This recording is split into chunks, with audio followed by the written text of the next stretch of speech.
écoutez Judéique FM, notre émission ce matin, Femmes au pluriel, en compagnie d'Annie-Paul Derjanski, notre invité Ardavan Amir Aslani, avocat, auteur de nombreux livres, dont Iran, le retour de la Perse.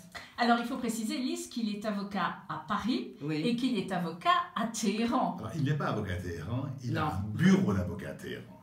Alors, j'ai des avocats iraniens qui travaillent au sein du bureau du secondaire du cabinet. Ah oui, vous ne pouvez pas plaider en Iran non, si vous voulez, quand l'Iran a marqué son ouverture vis-à-vis du monde entier le 14 juillet 2015 avec la signature de l'accord nucléaire, j'étais déjà 10 années plus vieux que la limite d'âge nécessaire pour se présenter au concours du barreau à Téhéran. D'accord. Je suis juste propriétaire d'un cabinet d'avocat à Téhéran. J'aime bien juste, c'est déjà formidable. Alors, il faut savoir aussi que vous avez écrit donc un livre sur ces relations entre Israël et Téhéran, parce que vous avez, l'idée, et c'est l'idée que vous défendez depuis plusieurs années, c'est que, comme ce progressisme vers lequel vous dites que l'Iran s'oriente, que Téhéran va devenir l'élément de stabilité du Moyen-Orient et qui sera en fait l'élément qui va ouvrir le monde arabe avec des négociations avec Israël. Absolument. Alors en fait, j'ai écrit ce livre lorsque Ahmadinejad était au pouvoir. Et en tant qu'Iranien, je souffrais de manière quotidienne, si vous voulez, des dires et des propos antisémites de ce dernier. Donc j'ai éprouvé le besoin d'établir la vérité, de rappeler au monde ce qu'est l'Iran et ce que l'Iran a été dans ses relations avec le peuple juif. Donc j'analyse, si vous voulez, ces relations-là depuis l'époque biblique jusqu'à aujourd'hui. Vous le savez peut-être, mais le seul personnage dans la Bible qui est qualifié de Messie, c'est lui qui est loin et qui n'est pas un juif, qui est un goy, c'est Kourosh, empereur de Perse. C'est lui qui, après la victoire sur Babylone, a affranchi le peuple juif et a permis au peuple juif de se retourner en Israël. Il leur a rendu les trésors du temple, la menorah, l'arche d'alliance, et un certain nombre de juifs libérés ont même choisi d'aller s'installer à Ekbatan, capitale de l'Iran. D'ailleurs, c'est étonnant parce que les juifs iraniens ne sont ni ashkénazes, ni séfarades, ni mézahim. Ils sont iraniens juifs. Ils se considèrent comme tels et ils se présentent comme tels. Il y a cet épisode-là, vous avez l'épisode d'Esther, qui était une impératrice de Perse, qui a empêché, si vous voulez, qu'Amon, un ministre macédonien, bien sûr, qui signifie étoile, Et en fait, ce qui s'est passé, c'est que Esther a empêché le premier pogrom des Juifs dans l'histoire. Et d'autres exemples abondent, comme par exemple Daniel, et ce qui s'est passé dans Isaïe 45. Vous pouvez le lire quand Yahvé apparaît à Kourosh, qu'il qualifie de celui qui va reconstruire son temple, parce que le temple de Jérusalem est une construction iranienne. Il ne faut pas l'oublier. Ce sont les Iraniens qui ont permis sa construction, qui l'ont financé sous Kourosh. C'est dans la Bible.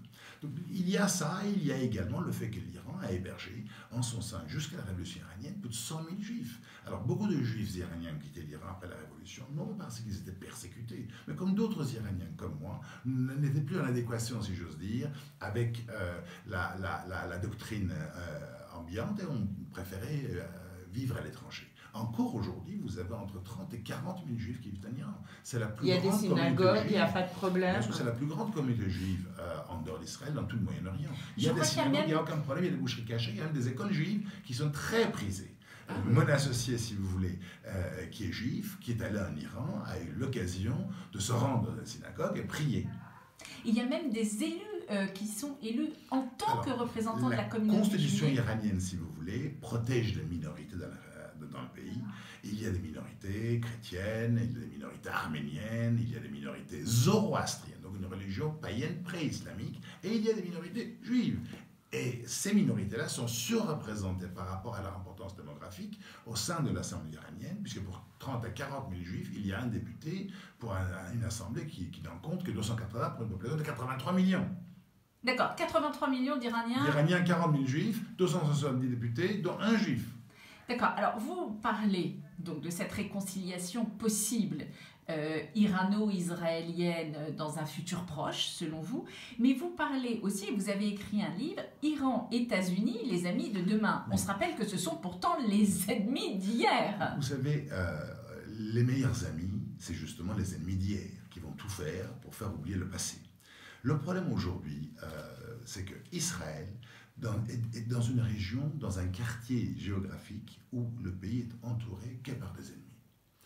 Et la stratégie de défense israélienne qui consistait à dissuader, si vous voulez, des armes conventionnelles des États-nations arabes est aujourd'hui inopérante puisqu'il n'y a plus d'État-nation arabe. L'Irak de Saddam n'existe plus, Assad en Syrie n'existe plus, Nasser en Égypte n'existe plus. Donc voici Israël avec un arsenal de 400 ogives nucléaires et aucun État contre lequel les pointer puisque les États arabes ont disparu. Aujourd'hui, Israël a besoin, si j'ose dire, d'aboutir à une modus operandi avec les seuls pays de la région qui comptent, c'est-à-dire l'Iran et la Turquie.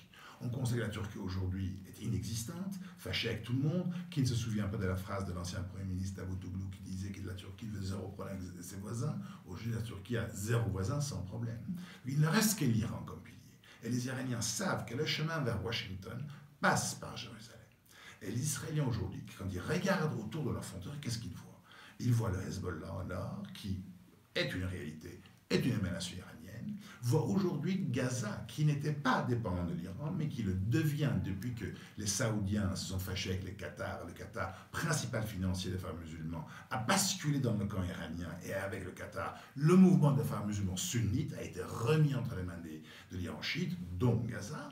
Et vous avez également aujourd'hui, avec ce corridor que la Shia au Moyen-Orient a créé, qui permet aujourd'hui à un soldat iranien avec un drapeau iranien à la main de marcher de Téhéran jusqu'à la Méditerranée et n'est jamais rencontré un ennemi en traversant l'Irak et la Syrie pour arriver à l'attaquer ou au Liban sur la Méditerranée. Mais qu'en est-il de la puissance nucléaire iranienne? Parce que ce qui fait quand même peur et ce dont on parle régulièrement, c'est du risque nucléaire iranien et des menaces effectivement nucléaires vers Israël de l'Iran. Alors il n'y a aucun risque nucléaire iranien parce que depuis 2015, il y a eu un accord international qui a été signé qui a démantelé l'ensemble de l'infrastructure nucléaire iranienne qui aurait pu aboutir à la bombe.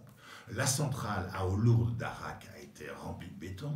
Les 14 000 centrifugeuses ultramodernes que l'Iran avait, le nombre a été réduit à 2 000 uniquement à usage scientifique sous contrôle international de l'AIEA, qui est l'agence internationale en charge justement de vérifier l'utilisation de l'énergie atomique.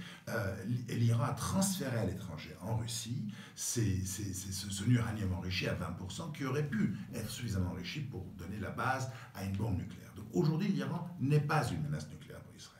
D'ailleurs, l'ensemble des Israéliens, institutionnels si j'ose dire, en dehors de la rhétorique politique d'un Netanyahou, savent qu'il n'y a jamais eu une menace nucléaire iranienne. Alors, je vais vous poser peut-être une dernière question. Y a-t-il, et je ne sais pas si vous allez être en mesure de nous répondre, y a-t-il des relations non officielles entre l'Iran et Israël? Vous savez, l'histoire de la présence israélienne depuis sa création dans cette partie du monde est l'histoire de rencontres, de relations secrètes, voire confidentielles.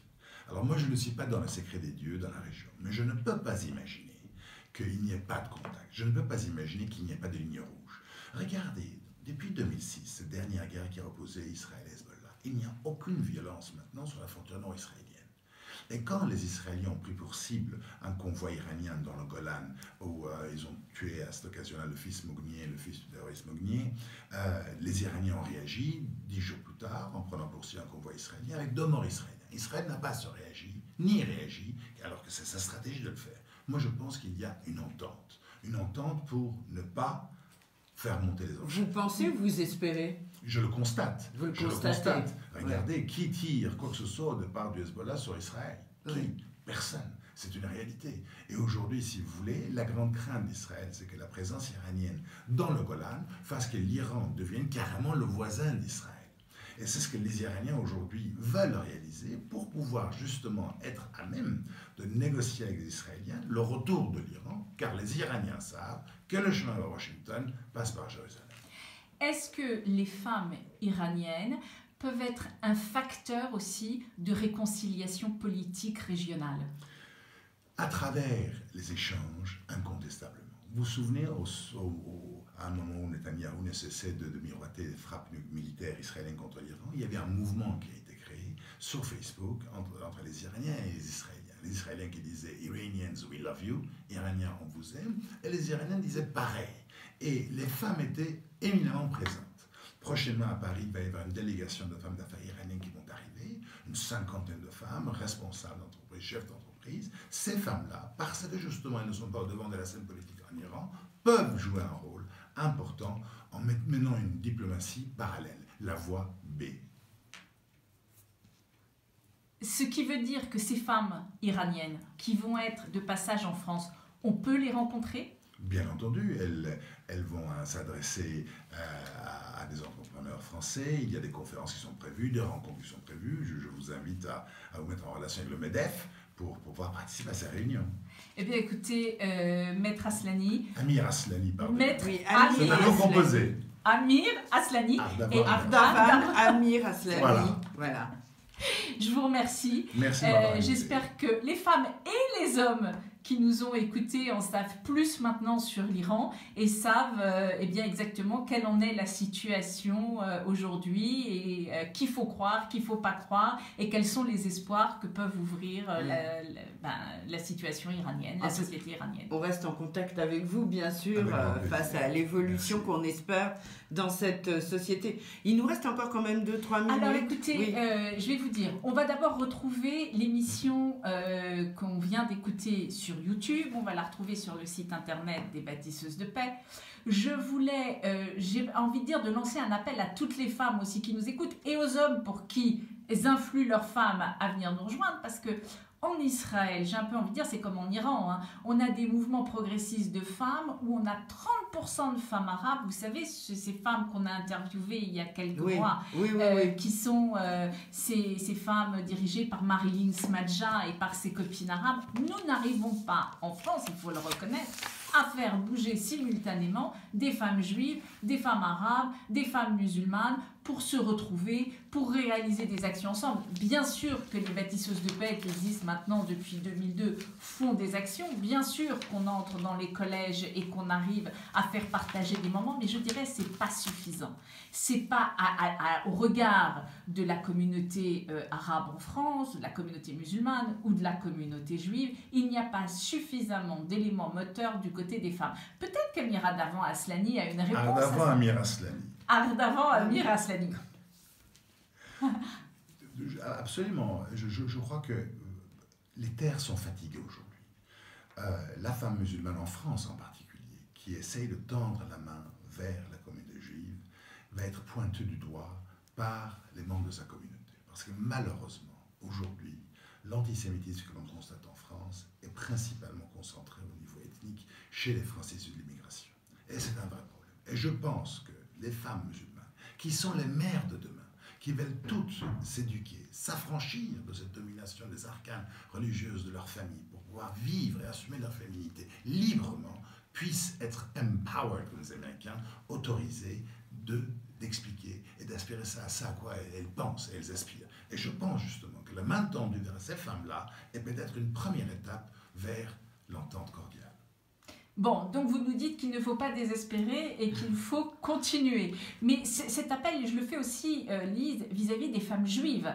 Parce qu'on sent que là aussi, il y a des freins. On sent qu'il n'y a pas un enthousiasme débordant, hein, il ne faut pas se mentir. On n'a pas des milliers et des milliers de femmes qui viennent aux actions des Bâtisseuses de Paix. On n'a pas des milliers de volontaires, alors qu'on aurait besoin aujourd'hui, par exemple, de bénévoles pour accompagner nos actions République et Citoyenneté qui ont recommencé, le collège Bet Yaakov, le collège Brassens, donc des élèves d'un collège public, Maître Amir Aslani, du 19e arrondissement, où il y a toute une série d'enfants issus de l'immigration justement maghrébine, un collège juif, Bet Yaakov, qui font ensemble un parcours républicain. Donc ils ont commencé ce mardi à la mairie de Paris, ils seront le mois prochain à la mairie du 19e arrondissement, le parcours républicain va à l'Assemblée nationale, au Sénat, et à chaque fois ils partagent un repas ensemble. Et ils partagent un repas consommable, c'est-à-dire, il faut être très clair, c'est un repas cachère hein, qu'ils consomment ensemble, ça ne pose pas de problème, ça pose de problème. Vive les végétariens. Oui, ils ont même inauguré, j'entendais avant qu'on entre en antenne que vous parliez du gala Sandler, je rappelle que le collège Brassens du 19e arrondissement a inauguré une salle Arié et Gabriel Sandler, une salle polyvalente, ça veut dire que tous les élèves de ce collège, je ne sais pas, il y a peut-être 400, 500 élèves, plus les enseignants, vont passer dans cette salle, vont y avoir des activités. Donc, on a besoin de bénévoles, on a besoin de femmes juives, musulmanes, qui viennent, qui rejoignent les Bâtisseuses de Paix. Et qui accompagnent ces activités. Le message est passé. Merci beaucoup à tous les deux d'avoir été avec nous. Quant à nous, Annie-Paul